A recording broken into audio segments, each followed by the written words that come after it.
this example, we have a 300 microfarad capacitor. It's initially charged to 100 volts. And we also have a 1200 microfarad capacitor. It initially has 0 volts. It's initially uncharged. In our circuit, we also have an inductor with 5.3 henries in this branch, and we have a couple of open switches. First question, what is the maximum voltage to which you can charge the 1200 microfarad capacitor? So what's the maximum voltage you could get here just by opening and closing those switches, right? And then the follow-up question is, what do we even mean by opening and closing the switches, right? How do we have to open and close them to get that to the maximum voltage? Okay, let's start with finding the maximum voltage first. This is a conservation of energy problem. So the maximum energy, the maximum voltage we can have here is when all of the energy from this guy gets transferred to this guy. So we start off with the total energy here. If we can get the total energy over here, then this must have the maximum voltage. So let's find the energy of this guy when it's fully charged. So the energy of C1, the 300 microfarad capacitor. We remember that energy, I'll call it U1, is equal to 1/2 times capacitance times delta V squared. I'll call that V1. So we have 1/2 times 300 times 10 to the minus 6 times 100 volts squared gives us a total energy of 1.5 joules. So that's the total energy of C1. To get a maximum voltage here, we'll transfer all that energy to C2.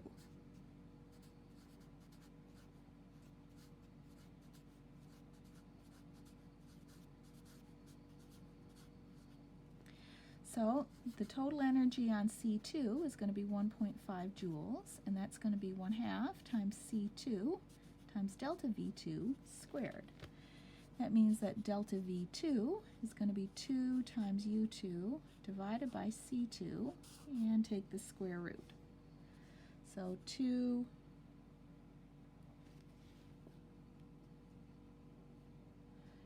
times 1.5 joules divided by the capacitance, 1200 times 10 to the minus 6 farads, take the square root. We get a potential difference of 50 volts. So that's the maximum voltage you could possibly get on that capacitor. So now the next question, what I think is kind of more interesting, is exactly how do you have to flip those switches in order to get all that energy here over to here? Because we know that in these circuits, these LC circuits, stuff is changing all the time. The currents are going back and forth, the energy is going back and forth between the electric and the magnetic fields. So let's think about what happens. The first thing we do is we close the switch here, and the current and the charge for capacitor C1 is going to oscillate with some period T1. At a quarter of a period, this is going to be completely discharged, because that's what happens with these circuits. Okay, so after a quarter of a period, it's completely discharged. So what we could do is we could close this switch, let the current flow, get all the energy out of this and into the inductor, and that happens at a quarter of a period. So at a quarter of a period, when all of the energy is here, let's open that switch back up. Then it can't flow back into this capacitor. So that's how we'll start. We'll close the switch at t equals 0. The energy is going to flow out of this guy. The charge will flow out of this guy, and all the energy will get stored in here.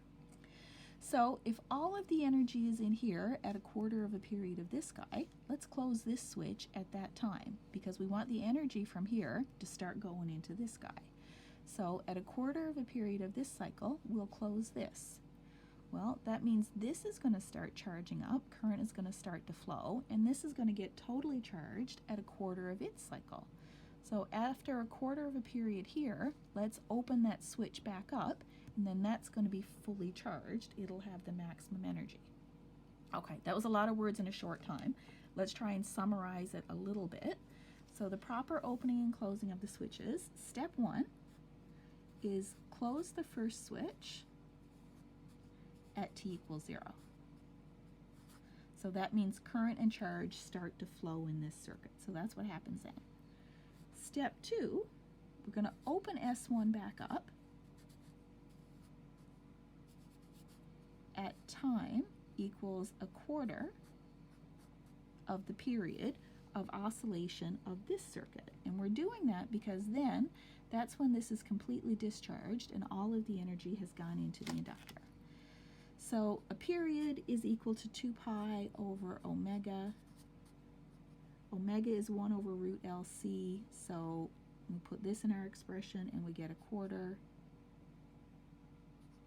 of 2 pi times square root of L times C1.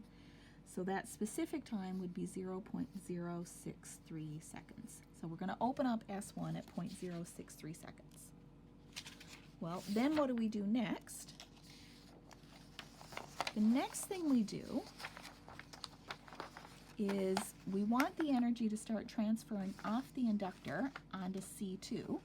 So as soon as we open this and the inductor is fully charged up, then we're also going to close S2.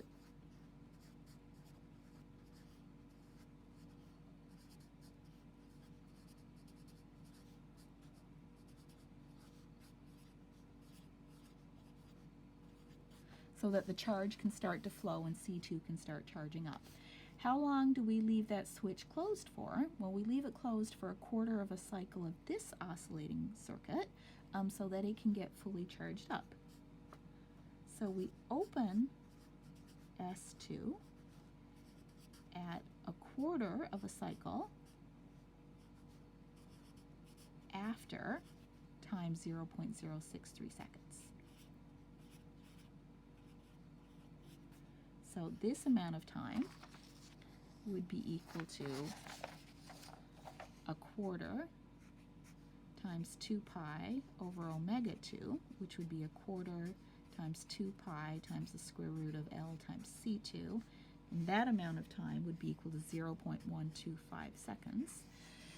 So we close the first switch at t equals 0, charge starts to flow. We close that switch up at 0.06, or we open that switch back up at 0.063. We open that one and close this one at the same time. We let that one flow for a quarter of a cycle.